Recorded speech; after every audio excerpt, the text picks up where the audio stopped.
સમજદારમાં આવે છે કે સંકિતને જ્ઞાન વૈરાગની શક્તિની સંધિ નિયમતી હોય છે, તો તે જ્ઞાન વૈરાગની શક્તિ સંધિ સમજાવવાની કૃપા કરે. એને સમ્યક દૃષ્ટિની જ્ઞાનની શક્તિને વૈરાગની શક્તિ નાયક દશા પ્રગટ થઈ, પોતે પોતાની જ્ઞાન ધારા પ્રગટ થઈ છે, જ્ઞાયક ધારા. અને જ્ઞાયક ધારા એને ક્ષણે ક્ષણે જ્ઞાયક ધારા પરિણમી રહી છે. અને વૈરાગની શક્તિ એવી છે કે વિભાવોની પરિણતિને વચ્ચે, બહારના કોઈ સંયોગ અને અંતની વિભાવ પરિણતિની વચ્ચે એમાં એકત્વ થતું નથી. એને એટલી વૈરાગની એટલી નિર્લેપ શક્તિ છે, અંદર એટલો નિરાળો વિભાવથી થઈ ગયો છે કે કોઈ પણ પ્રસંગમાં એ એકત્વ થતો નથી. એ જુદો ને જુદો, નિરાળો ને નિરાળો રહે છે. ક્ષણે ક્ષણે એને હું નાયક છું. એ નાયકનો આશ્રય, નાયકનો જે છેડો એને ગ્રહણ કર્યો એ છોડતો નથી. એ નાયકની મહિમા અને નાયકની પરિણતિ જે એને ગ્રહણ કરી, નાયકનું જ્ઞાન ધારા જે એને ચાલે છે, એ જ્ઞાન ધારા છૂટતી નથી ને નિરાળી પરિણતિ અંતરમાંથી ગમે એવા પ્રસંગોમાં એ નિરાળો જ રહે છે. કોઈ પ્રતિકૂળતા કે કોઈ અનુકૂળતાના પ્રસંગોમાં એ નિરાળો રહે છે. કોઈ અનુકૂળતામાં એ એકત્વ પરિણતિ એની કોઈ રીતે થતી નથી.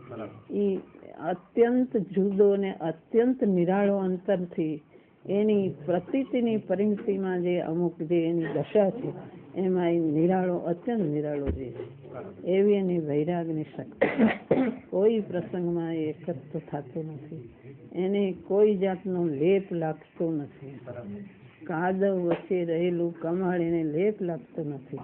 ગ્રસ્તાશ્રમમાં હોય તો પણ એને કોઈ જાતનો લેપ એની પરિણતિમાં લાગતો નથી. એને ચૈતનની મહિમા આગળ બધું તુચ્છ ભાષે છે. એને નાયકની જ્ઞાતા ધારા આગળ બધું તુચ્છ ભાષે છે. એને દેવલોકના ઇન્દ્રાસનો તુચ્છ ભાષે છે. ચક્રવર્તીની રુધિઓ એને તુચ્છ ભાષે. જગતની મહિમાને મોટાઈ બધી એને તુચ્છ ભાષે છે. કોઈ જાતની મહિમા એના દિલમાં નથી. એને કોઈ જાતની વિશેષતા લાગતી નથી. કોઈ કાર્યોમાં, બહારના કોઈ કાર્યોમાં, કોઈ ઊંચા કાર્યોમાં એને વિશેષતા ક્યાંય નથી. પોતાની નાયકની પરિણતિ સિવાય એને ક્યાંય રસ નથી. બધેથી નિરસ થઈને ચૈતનની રસમય પરિણતિ એને એમાં જ રક્ત અને એમાં જ પ્રીતિવાળો છે. એટલી એની જ્ઞાન વૈરાગની શક્તિ છે કે ક્યાંય એને લેપ લાગતો નથી. ક્ષણે ક્ષણે કોઈ ક્ષણે લેપ નથી લાગતો. નિરંતર ક્ષણે ક્ષણે નિરાળો પરિણતિમાં નિરાળો જ રહે છે. ગમે તે વિકલ્પોની અંદર તે નિરાળો જ રહે છે. શુભ ભાવોમાં પણ એ દેખાય કે એકદમ એકત્વ થઈ જતો હોય ને કોઈ શુભ ભાવોમાં તન્મય થતો એવું દેખાય તો પણ એ પરિણતિમાંથી એકત્વ થતું નથી. બહારથી દેખાય ઊંચી જાતના દેવ ગુરુ શાસ્ત્રની ભક્તિઓના પ્રસંગની અંદર એકત્વ દેખાય તોય તે નિરાળો છે. ક્ષણે ક્ષણે નિરાળો છે. એની જ્ઞાન ધારા, નાયક ધારા છૂટતી નથી. એવું એની જ્ઞાન વૈરાગની શક્તિ એવી છે. અને નાયક ધારામાં એની પરિણતિ દોડી જાય છે પોતાના સ્વરૂપ તરફ.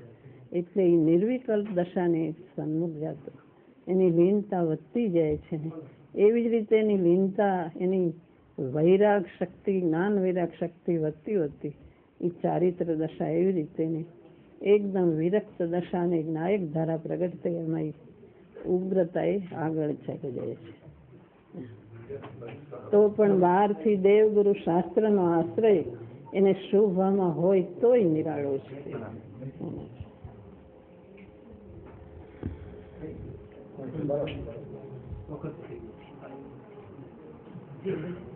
ભગવતી માતનો જય હો.